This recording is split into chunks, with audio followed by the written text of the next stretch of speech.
RGH Realty #1 Inc. Hi, I'm Robin L. Ham, licensed real estate broker with RGH Realty #1 Inc. And I'm here today with Joy Merchant Divany. I'm a real estate attorney licensed in the state of New York.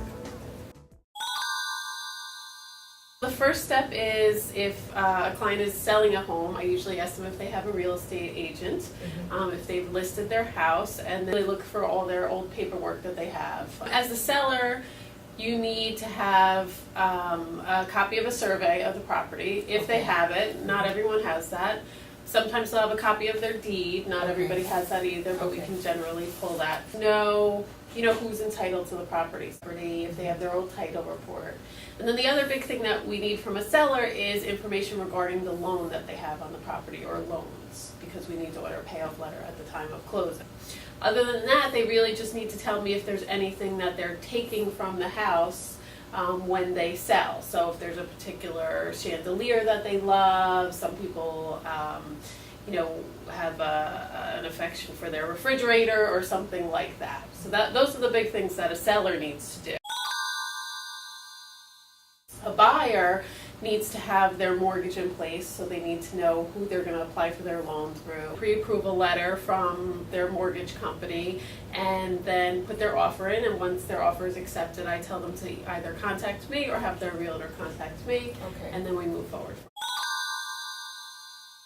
I always highly recommend that buyers do inspections of the property so that they know what they're getting into. Even if the property is being sold as is, it's good to know what to expect. what do you expect from the agents? Well, in the beginning of the process, I expect a copy of the purchase offer, pre-approval letter, and any specific information about the transaction. So if there are specific repairs that need to be done, something that was agreed upon between the parties, so that I can put that in the contract to protect the buyer. And then after the contracts are signed, the agent is really the liaison between all the parties, and make sure that everyone's aware of what's going on, where we are in the process. If there's any paperwork that might need to be done that they can help with, sometimes I'll ask the agents for help with that. And then at the end of the transaction, they're there for the walkthrough and to be our second set of eyes and ears, doing the walkthrough and making sure that everything's okay in the property. Are there any problems if you don't get this information from agents? Yes, and I always say I want to know everything, whether it's they think it's important or it's not important, and I tell that to my clients also. Just tell me everything, and I'll decide what I need to know, or I need to put in the contract, or I need to convey to the other parties. Okay. What if the contract has been fully executed?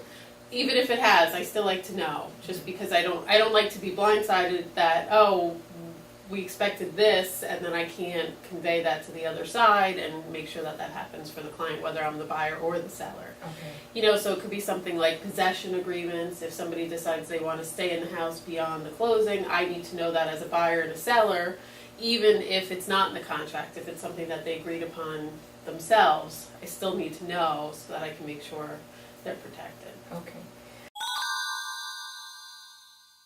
Every attorney operates differently.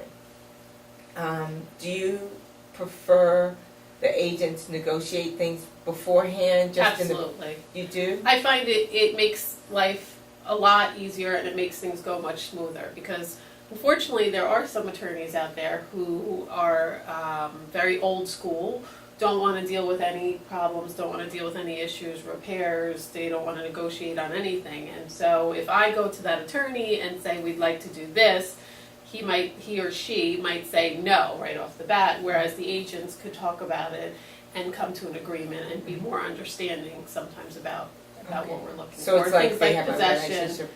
Right, exactly, or an early possession, getting in the house early to paint or something like that. The agents might be okay with that, whereas the attorney might say absolutely not, I don't want to get involved with this nonsense. RGH Realty #1 Inc.